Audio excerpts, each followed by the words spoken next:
Welcome back to the Red Dice Diaries RPG podcast, and in this episode I'm going to be talking about top 10 tips for you to use when you're maybe a bit low energy, a little bit busy, and perhaps you've not prepped as much as you should do for your session.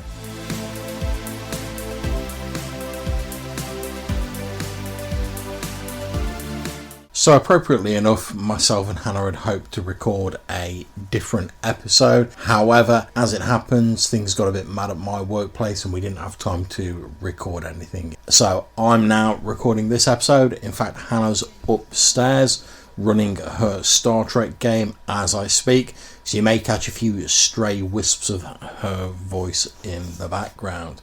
And as I've had a fairly tiring day at work, it seemed like an appropriate time to record an episode talking about a few tips of how you can run your game when you may be a bit low energy, you've not prepped as much as you can, but you still want to run a game for your players.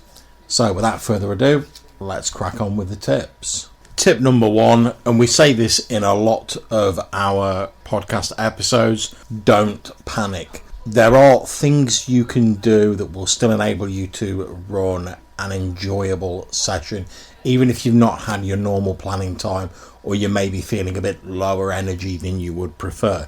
However, if you panic, get yourself worked up, you're more likely to convince yourself that you're not going to be able to run a good session. And much as some of the positive thinking stuff seems a little bit woolly to me, I'm not sure of the exact science behind it, I'm no expert. I do know that if you start off thinking that you definitely can't do it, that tends to become a self-fulfilling prophecy. So just take a step backwards, take a deep breath, relax, and don't panic. Tip number 2, your players will understand if you say to them, look, I've had a bit of a hectic day, I've not had as much time to prep as I would like, and they'll make allowances. Now, of course, there are the odd few idiots out there, but most people want to game, to have a good time, to socialise, to enjoy themselves, and they're pretty appreciative of the effort that the GM puts in, week out, to run a game for them. So if you say, oh look, well, we're still going to have a game tonight, but just to let you know, I've had a bit of a rough day at work, so it might not be as polished as normal, most players will understand and they'll be fine with that. They'll just appreciate the fact that even though you've had a crap day, you're still actually putting on a game for them. Tip number 3, skim back through your notes for ideas. Now, this obviously depends somewhat on how much you take notes.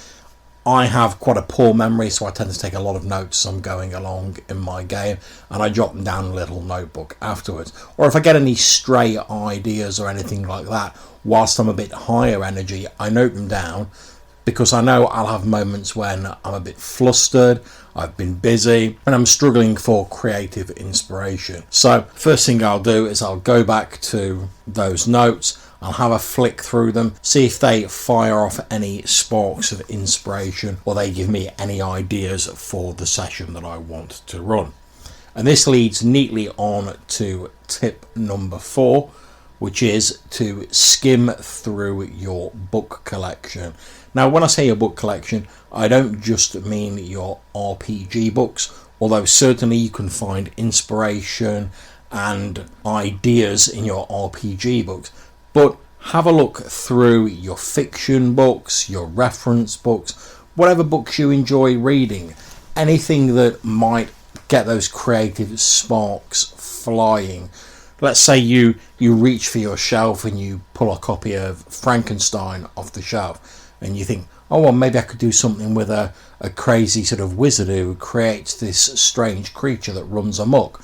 That's great, you can absolutely do that. And most books, even if you can't take them wholesale, they will have something in them that can provide you with inspiration. Tip number 5, make liberal use of online resources. Now, when I say online resources, there's a number of different things that this can encompass. Obviously, there are adventure modules and pre-written RPG campaign materials online, a lot of which is free or pay what you want. I would certainly recommend, if you're running a D&D style game, checking out some of the basic fantasy role-playing games stuff, because that's pretty much all available on PDF free online. But there's numerous free or pay what you want resources that you can have a look at. But again, it's not just RPG supplements and things like that you can find online. Go on to Google image search or something similar. Type in a word and see what images come up. See what inspiration they give you. So let's say you're really struggling for ideas. The well of inspiration has run dry. You're sat at your keyboard. You can't think of anything. Go onto Google Maps and type in, like, I don't know, waterfall or mountain.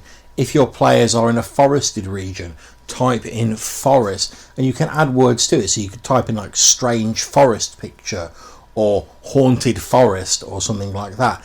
Have a look at the pictures that come up, and some of them will probably give you ideas for games or even specific encounters that you can use. Whether it's a strangely shaped tree that resembles a crouching human figure, or an odd animal lurking in the boughs of a haunted tree. It's all great stuff. The more stuff you expose yourself to, the more likely you are to get ideas for your game. Point number 7, allow the players to lead the session. Now, if you're running a campaign, it's a bit different if you're doing a one-shot. But if you're running a campaign, a lot of the heavy lifting, you can allow the players to do that.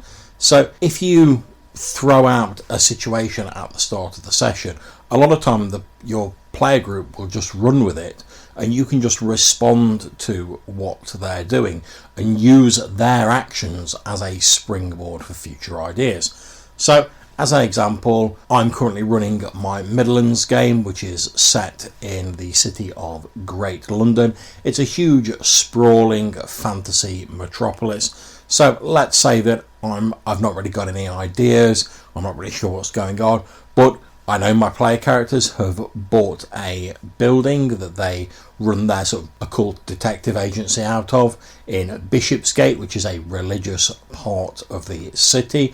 So if I'm struggling for ideas, I might say to the player characters, as you're coming out of the door of your building, you see a large procession heading down the street. It appears to be some sort of religious ceremony common in Bishopsgate. However, the person at the head of the procession appears to be carrying a strange statue of a deity that you're not familiar with, and behind him walk a series of people weeping openly. Now, I don't have to come up with an absolute definition of what cult this is that's doing this religious practice and who's leading the procession or what the statue is. I can let the players react to it and then base what happens on their reaction as they go along. If you're going to do this, you need to put enough in there to make it seem strange or interesting enough for the player characters to want to investigate the initial situation. So in my example, the mention of the strange idol that they're not familiar with, which is odd because living in Bishopsgate, they probably know most of the deities about. The weeping people following them, also an odd incongruous detail which is designed to draw them in. But you never know, they might just ignore that entirely and go their own way and do something different. And if they do that, that's absolutely fine. I can respond to that as well, and I can continue running the game based off what the players are doing. This dovetails neatly with tip 8, which is to ask leading questions.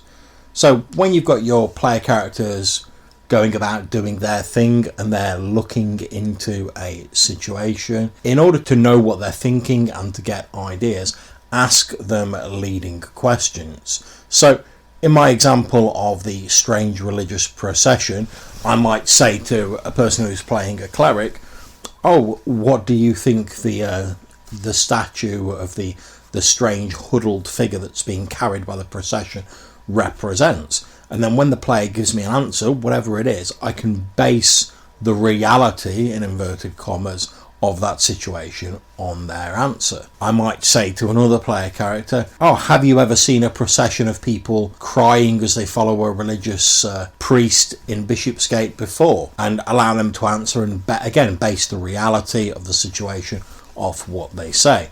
Now, This can have variable results because it depends on how comfortable your player characters are with improvising things and being put on the spot. And if you've got players who aren't comfortable with that, you certainly shouldn't try and make them feel uncomfortable. But if it's used with a gentleness of touch and you ask more specific questions, then this can be a great tool for allowing a session to continue and allowing the players to guide it. Tip number 9, sprinkle in a couple of combats. Combats are a bit of a time filler as far as RPGs go.